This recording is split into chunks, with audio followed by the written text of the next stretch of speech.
Sebenarnya kalau kita melihat bagaimana ke depannya, wallahu alam ya. Akan tetapi terkadang kita ini suka diberikan sebuah simbolis yang mana bisa diunsur daripada alam atau dari metode-metode yang saya pelajari. Tahun 2025 kita mempunyai sosok yang kepemimpinan untuk memakmurkan dan mensejahterakan warga negaranya, akan tetapi hasil daripada itu larinya ke pati. Justru sebaliknya, malah yang sebut ini adalah pati. 5 ini pati. Jadi Allah alam, ini entah kematian dalam segi kemiskinan ataupun pengangguran sebagainya, tetapi saya tidak ingin ini terjadi. Saya pengen ini semuanya baik-baik saja. Kita berdoa agar semua yang kita khawatirkan tidak terjadi. Saya juga melihat ada sebuah konflik kenegaraan di sini, tetapi kubu ini pecah. Terjadi sebuah ekonomi menurun. Tujuannya adalah untuk memakmurkan ekonomi, tapi dampaknya dari konflik negara ini berakibat ke pengangguran. Akan banyak sekali PHK. Kalau saya lihat dari Bapak Presiden kita, Bapak Prabowo, tujuannya untuk memakmurkan, tapi ini mungkin cikal bakal atau asal muasal yang harus dibedah, yang mana tujuannya baik tetapi justru menjadikan dampak dari rakyat kecil itu sangat luar biasa dampaknya. Yang namanya pergelombangan ekonomi itu kan memutar, Kak. Tetapi kita melihat konflik dari luarnya ini. Saya melihat ada konflik yang sangat besar di luar, dampaknya itu ke kita. Gitu. Dampaknya ke kita pada akhirnya kita itu kayak semacam dirumahkan. Gitu. Itu yang saya ngelihat. Jadi banyak sekali kericuhan, banyak sekali kelaparan di tahun 2025 ini. Dampaknya bukan dari sesuatu orang yang sengaja, tetapi ini dampak yang per 5 tahun. Per 5 tahun ini akan terus terjadi, dan tahun ini yang akan datang Bapak Presiden kita ini tujuannya untuk memakmurkan, akan tetapi hasilnya justru sebaliknya. Tetapi jangan khawatir, saya melihat juga ada kebahagiaan, ada yang sangat luar biasa. Saya melihat ada kebahagiaan yang tidak bisa diukur dengan yang namanya materi, gitu. Ada kebahagiaan puas.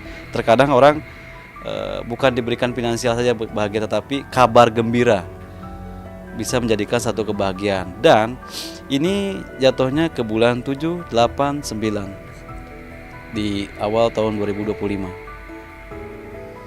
Ya, masuk ke tengah. Kak.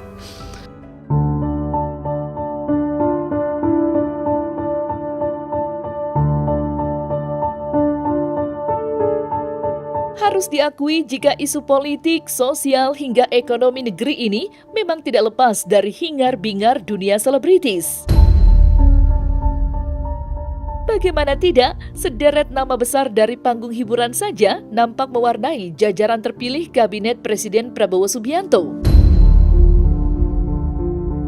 Lantas, seperti apakah terawangan Ki Demang terkait hal itu? Benarkah pula Ki Demang meramalkan bahwa di tahun 2025 ini Indonesia lagi-lagi harus dikejutkan dengan isu korupsi yang melibatkan bintang selebritis?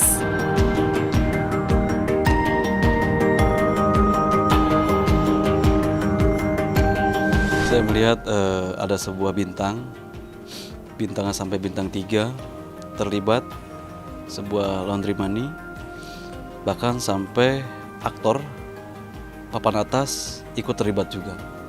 Ini aktor yang mungkin kita tahu nih siapa beliau nih, tetapi ini sudah terjadi sekian tahun dan terungkap di pertengahan tahun ini, kayak semacam di bulan April, Juni, Juli ini kayak semacam ada kericuhan tentang ada bintang di sininya. Lalu ada nama-nama tinggi kedudukannya, bahkan sampai aktor pun terlibat di satu kubu ini, gitu. Ini lumayan besar banget ini. Iya, sampai menghitung Bukan M lagi tapi T. Enggak, ini meluas. Meluas. Ini dari bulan 2, Kak. Dari bulan 2 ini sudah, sebenarnya sekarang ini udah terdeteksi. Sekarang ini udah cuman munculnya itu di bulan 2 di tahun 2025. Nama-namanya juga tidak asing lagi untuk kita ketika kita melihat nama dan sosok beliau. Seseorang ini yang ada bintangnya sininya. Bahkan ini sangat merugikan ternyata, sudah sekian tahun mereka menjalankannya. Begitu. Ya, dan sampai ke aktor ternama terlibat di situ. Panjang juga ceritanya ini. Begitu kan.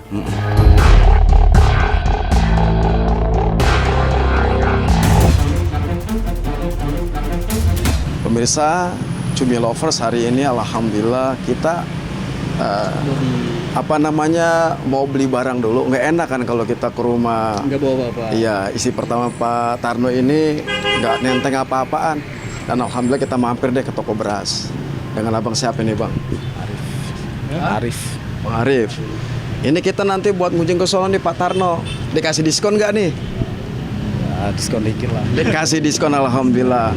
Ya pokoknya kita mau belanja dulu, beli beras buat sembako buat istri pertama Pak Tarno. Mudah-mudahan dia senang nerimanya, dia bahagia. Kan kalau kita sedekah sedikit apapun menjadi ladang amal ibadah kita. Dan ini khairun nas anfa'uhum linnas, baik manusia paling bermanfaat. Ini paling bermanfaat nih, bawa sedikit enteng, yang penting asal ada.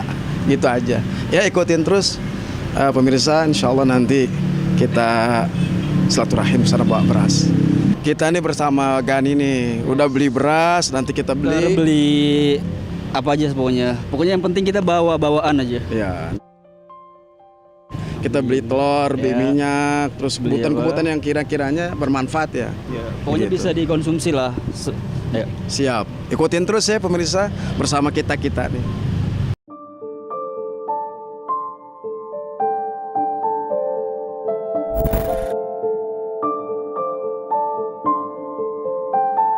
Pasca membekali diri dengan setumpuk sembako, Ustadz Fatullah pun bersama dengan rekan-rekannya tiba di kediaman Ibu Saria.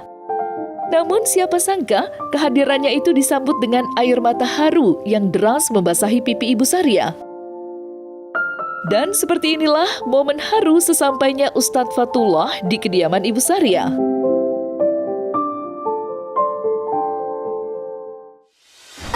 Assalamualaikum. Ibu Surya.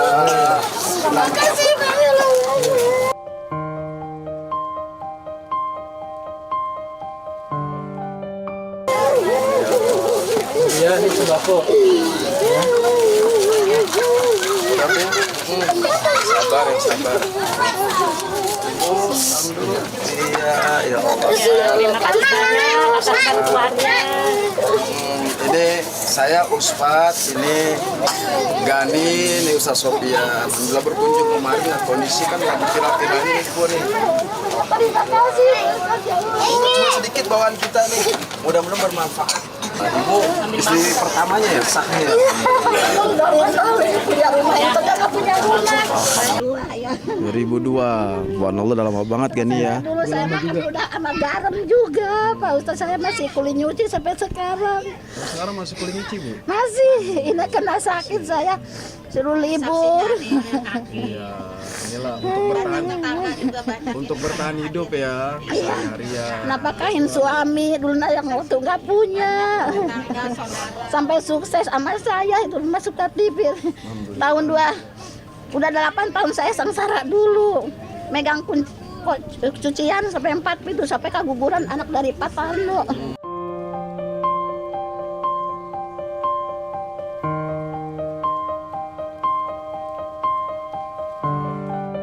Ini ada beras Bu, ada mie instan, kemudian ada telur, ada telur, ada gula, ada minyak. Makasih Pak Ustaz. ya. Saya sudah sahnya nih. Kalau itu mah cuma kawin siri. Ini membuktikan bukti surat nikah sah dari negara dimiliki oleh Ibu Surya, istri sah Pak Tarno.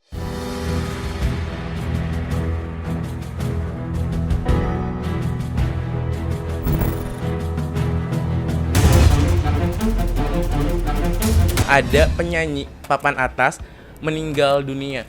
Dia itu karya-karyanya udah dikenang di negara kita, bahkan keluar, bahkan sosok yang baik, suaranya lembut, hatinya juga lembut, terus tampan. Dia mengidap penyakit sudah lama. Tahun depan makin kronis. Yang ditakutkan adalah nyawanya sudah gak lama lagi. Jadi ada kematian. Ini sosok penyanyi, terus juga host juga. Dia meninggal dunia saat lagi tampil.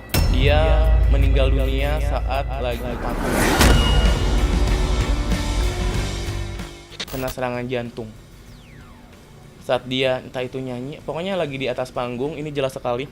Dia lagi di atas panggung, tiba-tiba pingsan, kena serangan jantung dan itu gak selamat. Saat dibawa rumah sakit, itu tuh udah gak bernyawa.